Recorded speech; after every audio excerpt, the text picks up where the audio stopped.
नमस्कार दोस्तों, स्वागत है आपका मेरे YouTube चैनल हिम एजुकेशन में। तो दोस्तों, जैसे कि आपको पता है कि अभी ये HP टेट के जो फॉर्म्स है वो फिल हो रहे हैं और जो आपके एग्ज़ाम है वो भी जल्द ही शुरू होने वाले हैं। जो एग्ज़ाम है आपके वो 15 नवंबर से जो है वो शुरू हैं। तो आज हम डिस्कस करेंगे ये HP टेट TGT आर्ट्स का है। और TGT आर्ट्स की बात करें या अन्य जो अदर टैट्स होते हैं उनमें भी जो है 30 क्वेश्चन जो है आपको जनरल अवेयरनेस से देखने को मिलते हैं।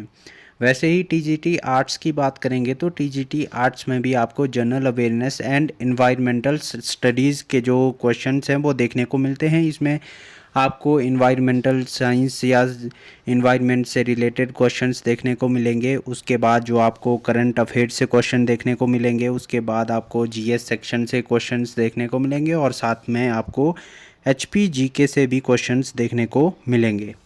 तो इनमें जो है 30 क्वेश्चंस आते हैं। और इसका लेवल की बात करेंगे तो लेवल कैसा रहता है, तो लेवल जो है आपका इजी टू मॉडरेट रहता है। इसमें जो है आप अगर थोड़ा सा भी जीके में इंटरेस्ट रखते हैं या थोड़ी सी भी आपकी अगर जनरल अवेयरनेस में पकड़ है तो आप 20 क्वेश्चंस तो नॉर्मली कर पाएंगे। और जो जीके मतलब कि जो स्टूडेंट्स जीके में अगर आप भी थोड़ी मेहनत कर लेंगे, थोड़ा सा भी पढ़ेंगे आप जीके को, तो आप आसानी से 25 प्लस क्वेश्चंस जो है 30 क्वेश्चंस में से अटेम्प्ट कर पाएंगे या उनको जो है सही कर पाएंगे। तो आज हम डिस्कस करेंगे। सबसे पहले तो हम बात करेंगे ये जो है आपका क्वेश्चन पेपर कौन सा है। तो ये आपका जो अभी जून 2024 में HP टेट का एग्ज़ाम हुआ था वो वाला क्वेश्चन पेपर है। और इसमें जो है वो जीके के क्वेश्चंस थे या जनरल अवेयरनेस और इन्वायरमेंटल स्टडी से रिलेटेड क्वेश्चंस थे, उसका लेवल देखेंगे कि कैसा था। उसके बाद हम जो है अपनी सीरीज़ शुरू करेंगे जनरल अवेयरनेस और इन्वायरमेंट स्टडी से रिलेटेड जो क्वेश्चंस है वो हम प्रैक्टिस करते रहेंगे। तो सबसे पहला क्वेश्चन है यहाँ पर कि कौन सी नदी भूमध्य रेखा को 2 बार काटती है। इसमें भी याद रखना है कि कौन सी लाइन पूछी गई। यहाँ पर जो है इक्वेटर की बात की जा रही है। तो इक्वेटर लाइन को कौन सी रिवर जो है 2 बार काटती है। तो इक्वेटर रिवर की बात करेंगे तो कांगो रिवर जो है इक्वेटर को 2 बार काटती है। अब एक रिवर और है आपकी जो मकर रेखा को 2 बार काटती है। मकर रेखा की बात करेंगे तो जो आपकी ट्रॉपिक ऑफ कैप्रिकॉर्न है उसको जो है 2 बार काटती है। तो उसको उस रिवर का नाम क्या है, तो वो रिवर है आपकी लिम्पोपो रिवर है। लिम्पोपो रिवर जो है आपको मकर रेखा को जो है 2 बार काटती है। तो ये भी आपने याद रखना है क्योंकि भूमध्य रेखा और मकर रेखा में आपने कंफ्यूज नहीं होना है। मकर रेखा को जो 2 बार काटती है रिवर वो है लिम्पोपो रिवर और भूमध्य रेखा को काटने वाली रिवर का नाम क्या है, तो कांगो रिवर इसका नाम है। नेक्स्ट क्वेश्चन है अंतर्राष्ट्रीय न्यायालय के न्यायाधीशों का कार्यकाल कितना होता है। यहाँ पर इंटरनेशनल कोर्ट की बात की जा रही है। यहाँ पर आपने याद रखना है कि जो आपके सुप्रीम कोर्ट हैं या डिस्ट्रिक्ट कोर्ट्स हैं या आपके हाई कोर्ट्स हैं इंडिया के, उनकी बात नहीं की जा रही है। यहाँ पे इंटरनेशनल कोर्ट्स की बात की जा रही है। और वहाँ पर जो है आपका जो न्यायाधीश होते हैं उनका कार्यकाल कितना होता है, तो उनका कार्यकाल जो है 9 वर्ष का होता है, 9 ईयर्स का होता है। तो इसका ऑप्शन बी जो है राइट आंसर है। नेक्स्ट क्वेश्चन है हाल ही में चक्रवात रेमल खबरों में था, इस चक्रवात का नाम रेमल किसने रखा। तो ये करंट अफेयर से रिलेटेड क्वेश्चन है। आपको थोड़ा बहुत करंट अफेयर्स भी पढ़ने पड़ेंगे। तो ये करंट अफेयर से रिलेटेड क्वेश्चन है और इसका आंसर क्या होगा, तो ये जो है ओमान का चक्रवात है। नेक्स्ट क्वेश्चन है महिला आरक्षण विधेयक नारी शक्ति वंदन अधिनियम लोकसभा में कब पारित हुआ। तो ये जो महिला आरक्षण विधेयक था ये लोकसभा में जो है पारित कब हुआ था, तो ये हुआ था आपका 20 सितंबर 2023 को। ये भी करंट अफेयर से रिलेटेड क्वेश्चन है और ये 2023 का करंट अफेयर था। और इसके बाद बात करेंगे राइडर कप किस खेल से संबंधित है। तो राइडर कप की बात करेंगे हम, तो राइडर कप जो है आपका गोल्फ से संबंधित है। ऑप्शन ए जो है इसका राइट आंसर है। नेक्स्ट है नाको रिवर जो है नाको लेक जो है वो किस ज़िले में है। तो नाको झील की बात करेंगे तो झील जो है ये वाली झील जो है आपकी किन्नौर डिस्ट्रिक्ट में है। नेक्स्ट है ये HP GK से क्वेश्चन है। इसके बाद नेक्स्ट की बात करेंगे तो हिस्ट्री से क्वेश्चन रिलेटेड है। ये तारीख़ रियासत सिरमौर नामक पुस्तक के लेखक कौन है। तो ये जो है यहाँ पर एक बुक का नाम पूछा गया है, तो बुक्स भी आपने याद रखनी है, क्योंकि जो भी हिमाचल प्रदेश की जो बुक्स हैं, इंपॉर्टेंट बुक्स हैं, उनको भी आपको पढ़ना पड़ेगा और उनके राइटर्स के नाम भी याद रखने पड़ेंगे, क्योंकि हर बार जो ये बुक पे जो है एक क्वेश्चन आता ही है। तो ये बुक किसकी है, तो ये बुक आपकी जो है कंवर रणजोर सिंह जी की बुक है ये। नेक्स्ट है 2011 की जनगणना के अनुसार हिमाचल प्रदेश की साक्षरता दर कितनी थी। तो ये तो आपको सबको याद ही होगा, 82.80 जो है साक्षरता दर थी ये हिमाचल प्रदेश की 2011 की जनगणना के अनुसार। नेक्स्ट है 2024 आईपीएल ट्रॉफी किस टीम ने जीती है। तो ये भी करंट अफेयर से रिलेटेड है और ये जो है स्पोर्ट्स से रिलेटेड है, तो स्पोर्ट्स से रिलेटेड भी क्वेश्चन जो है पूछे जाते हैं। तो ये जो है किसने जीता था आईपीएल, तो आईपीएल की बात करेंगे तो कोलकाता नाइट राइडर्स ने जो है ये जीता था। नेक्स्ट है भारत सरकार ने किस वर्ष प्रथम बार 14 बड़े व्यापारिक बैंकों का राष्ट्रीयकरण किया था। तो जो बैंकों का नेशनलाइजेशन हुआ था वो कब हुआ था, तो कौन से ईयर में हुआ था, तो ये 1969 में हुआ था। और ये उस समय जो है हमारे भारत की प्रधानमंत्री कौन थी, तो इंदिरा गांधी जी जो है हमारे देश की प्रधानमंत्री थी। ये बैंकों का राष्ट्रीयकरण हुआ था 1969 में। ऑप्शन सी जो है इसका राइट आंसर है। नेक्स्ट है हाल ही में संयुक्त राष्ट्र द्वारा किस दिन को फुटबॉल दिवस घोषित किया गया है। तो ये भी करंट अफेयर्स से रिलेटेड क्वेश्चन है और ये इसका आंसर क्या है, तो इसका आंसर आपका ऑप्शन सी 25 मई जो है इसका आंसर है। नेक्स्ट है ये भी करंट अफेयर से रिलेटेड है, एचपी करंट अफेयर से रिलेटेड क्वेश्चन है। तो हाल ही में संपन्न हुए हिमाचल प्रदेश विधानसभा के उपचुनाव में लाहौल स्पीति विधानसभा क्षेत्र से कौन विजयी रहा था। तो ये अनुराधा राणा जो विजय रही थी। नेक्स्ट है मंडी का प्रसिद्ध पंचवक्त्र मंदिर जो है किसने बनवाया था। तो ये आपका जो है राजा सिद्धसेन ने बनवाया था।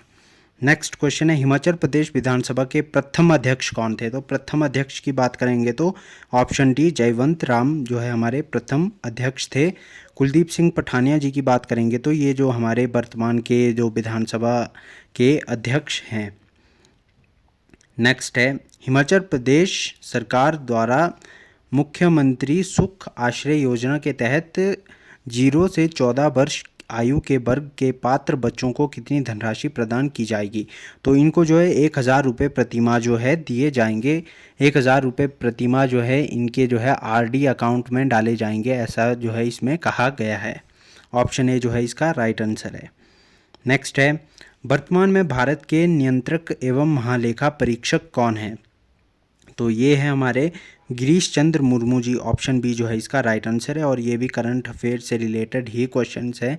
तो नेक्स्ट है वर्तमान में हिमाचल प्रदेश से राज्यसभा सदस्य कौन हैं। तो ये भी आपके जो फेब में बने थे, फरवरी मंथ 2024 में जो है ये बने थे।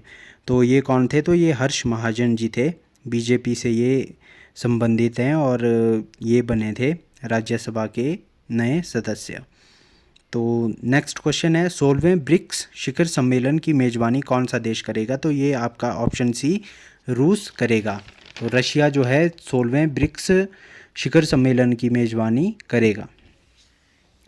तो इसके बाद नेक्स्ट क्वेश्चन है बैंक दर क्या होती है। तो बैंक दर क्या है, तो बैंक दर की बात करेंगे तो इसका ऑप्शन बी जिस दर पर भारतीय रिजर्व बैंक जो है वाणिज्यिक बैंकों को उधार देता है। तो आरबीआई जो है कमर्शियल बैंक्स को जो है उधार देता है, तो उसे ही बैंक दर कहा जाता है।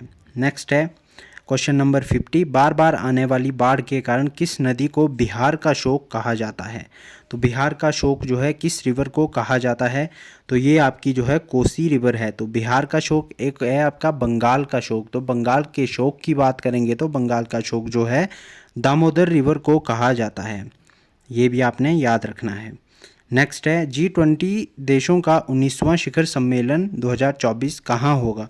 तो G20 की बात करेंगे तो Rio de Janeiro, option C जो है इसका राइट आंसर होगा। नेक्स्ट है कुंजुम दर्रा कहाँ स्थित है। तो कुंजुम दर्रे की बात करेंगे तो ये कहाँ स्थित है, तो ये स्पीति घाटी में स्थित है, स्पीति वैली में ये स्थित है। कनाडा की राजधानी कहाँ है? तो कनाडा की राजधानी की बात करेंगे तो ऑप्शन सी ओटावा में जो है ये राजधानी है कनाडा की। नेक्स्ट है, ये भी करंट अफेयर्स से रिलेटेड है और ये जो है आपका इलेक्शन 2024 में जो हुए थे उनमें जो है ये क्वेश्चंस उनसे लिया गया है। तो हाल ही में संपन्न हुए 18वीं लोकसभा चुनाव में किस उम्मीदवार ने सबसे अधिक अंतर से जीत हासिल की है? तो ये शंकर लालवानी जी थे। ऑप्शन सी जो है इसका राइट आंसर है। नेक्स्ट है, इंदिरा गांधी प्यारी बहना सुख सम्मान निधि योजना के तहत हिमाचल प्रदेश सरकार द्वारा पात्र महिलाओं को मासिक कितने रुपए की धनराशि दी जाएगी? तो ये जो है आपको 1500 रुपये की धनराशि दी जाएगी और लाहौल स्पीति में ये सबसे पहले जो है योजना को शुरू किया गया है। नेक्स्ट है, बीजक किसकी रचना है? तो ये हिंदी लिटरेचर से जो है क्वेश्चन लिया गया है। तो हिंदी लिटरेचर से भी जो है एक क्वेश्चन हमेशा आता ही है जीके सेक्शन में। तो बीजक किसकी रचना है? तो बीजक जो है कबीर की रचना है, कबीरदास की रचना है ये बीजक। नेक्स्ट है, अल बिरूनी किसके साथ भारत आया था? तो अल बिरूनी की बात करेंगे तो अल बिरूनी जो है महमूद गजनवी के साथ जो है वो भारत आया था। नेक्स्ट है 58 क्वेश्चन नंबर, निम्नलिखित में से कौन निर्विरोध भारत का राष्ट्रपति चुना गया था? तो ये भी इजी क्वेश्चन है। नीलम संजीवा रेड्डी जी जो है ये थे, इनके अगेंस्ट जो है वो कोई भी कैंडिडेट नहीं था, तो इनको निर्विरोध जो है भारत का राष्ट्रपति चुना गया था। ऑप्शन सी जो है इसका राइट आंसर है। नेक्स्ट क्वेश्चन है 59 नंबर, भारत की सबसे पुरानी पर्वत श्रृंखला कौन सी है? तो ये तो सभी को पता है कि अरावली श्रृंखला जो है आपकी भारत की सबसे पुरानी पर्वत श्रृंखला है। नेक्स्ट है 60 नंबर, सर्वोच्च न्यायालय में किस मुकदमे के निर्णय से संविधान की मूल संरचना की अवधारणा की उत्पत्ति हुई है? जो आपका कॉन्स्टिट्यूशन का बेसिक स्ट्रक्चर की बात की गई थी वो किस केस में की गई थी? तो ये था आपका केशवानंद भारती केस। जो केशवानंद भारती केस में जो है ये बेसिक स्ट्रक्चर की बात की गई थी। तो ये थे आपके 30 क्वेश्चंस, जनरल अवेयरनेस और इन्वायरमेंट स्टडी से रिलेटेड क्वेश्चन थे 30। इसमें जो है सभी क्वेश्चंस आपने देखे। तो इनके लेवल की बात करेंगे तो इनका लेवल जो है इजी टू मॉडरेट था। तो नेक्स्ट जो सीरीज़ हम शुरू करने ही वाले हैं, नेक्स्ट वीडियो जो है आपको HPGK पे आएगी, टॉपिक वाइज हम आगे शुरू करेंगे। तो ये थी वीडियो। बाकी वीडियो अच्छी लगी हो तो लाइक करें, शेयर करें, कमेंट करें और अगर चैनल पर नए हो तो सब्सक्राइब ज़रूर करें। Thank you.